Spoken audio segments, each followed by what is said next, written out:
Today's an upper body session. I'm going to be doing some heavy presses, some pull-ups and rows. On my rest periods, I'm going to discuss 3 tips to help improve your mill press. I'm also going to discuss how you can get more pull-ups done, as well as adding weight to pull-ups. And then I'm going to discuss the best rep range that I use to build muscle over the age of 40. So stick around for that. Let's get into it.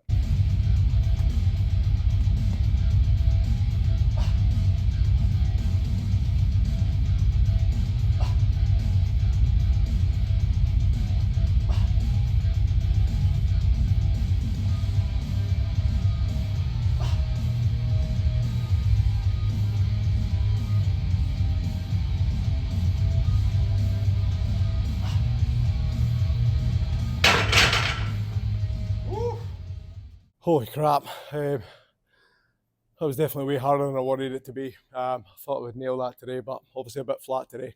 But anyway, moving on to tip number 1 that we give to help improve your mill press. Now, I currently have a 70 kg mill press. At the moment, I'm trying to chase that ever elusive bodyweight mill press. I'm a couple of kilos short. But tip number 1 would definitely be around frequency. If you're only lifting once per week on the military press, I would definitely look to increase it to at least twice per week. And the way I'd split that up is, do your standard mill press day on day 1, a harder day, and then a lighter day later in the week. So that could be off pins, could be a pause military press, or it could be just a higher volume hypertrophy type set with a lighter load in the bar but higher reps. That way you'll get extra skill in doing the movement, and then yeah, it definitely helps throughout the week.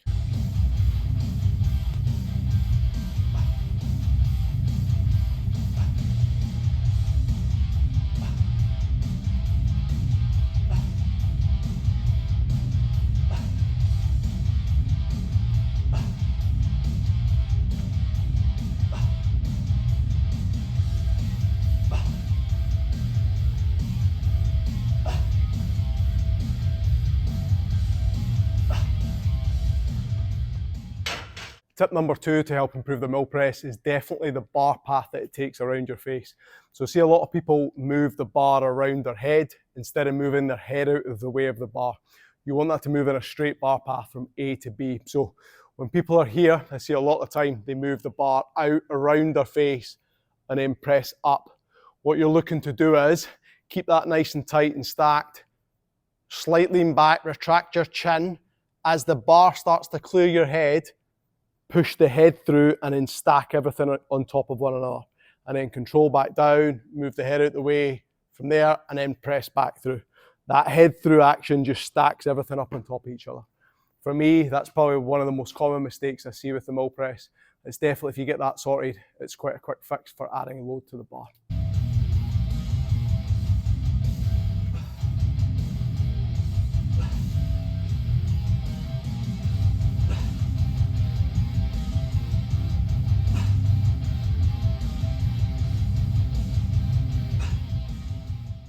The third and final tip I want to give regarding the mill press to help out is definitely around breathing and bracing strategies.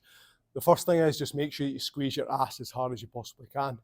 In terms of actual breathing and bracing, you want to use the Valsalva maneuver, okay? So I've covered this in another video. So basically it just involves taking a deep breath into your belly, seal it off at the throat, and then you're looking to exhale against this closed airway, okay? When you do it properly, you should feel your abdominals contract, okay? So it looks like this. So when you're in that position there,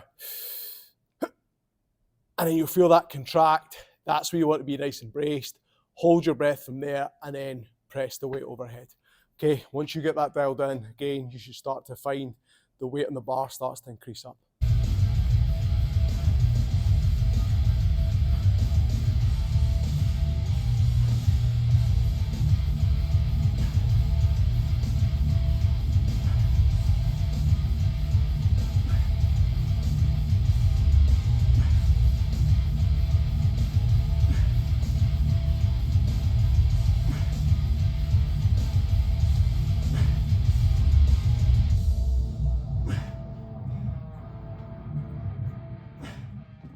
Let's get onto the topic of getting better at pull-ups.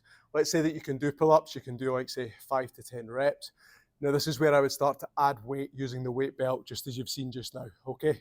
I would use a simple progression, double progression model, okay? So work up to say a rep range between 5 and 8. Once you can hit sets across at 8 reps, you'd add weight to the bar, drop the reps back down, and then just rinse and repeat the process. Real simple stuff to do.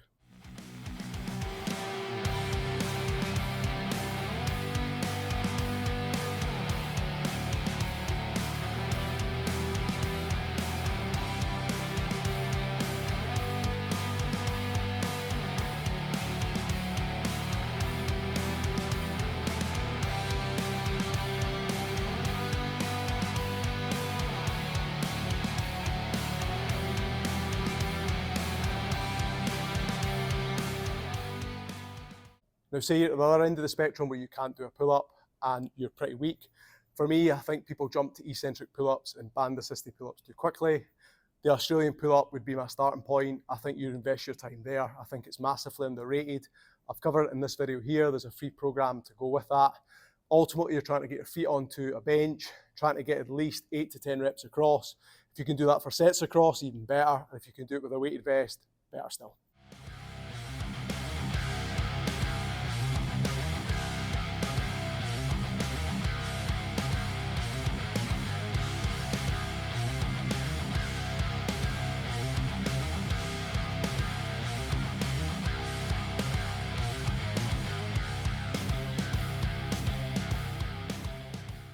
You can build muscle in any rep range.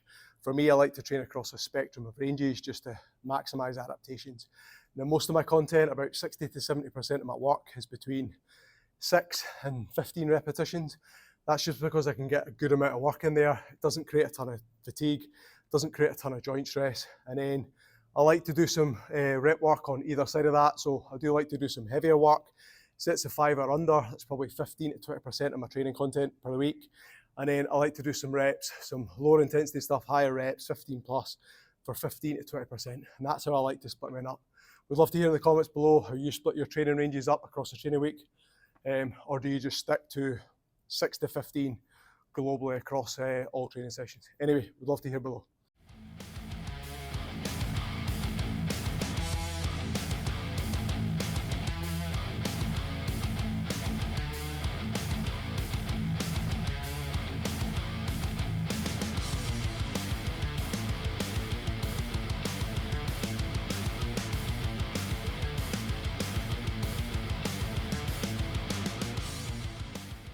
Hopefully you found this video helpful. If you have any questions, fire them down below. If you'd like to see that free program that I talked about with the Australian pull-up, then click here. Thanks for watching.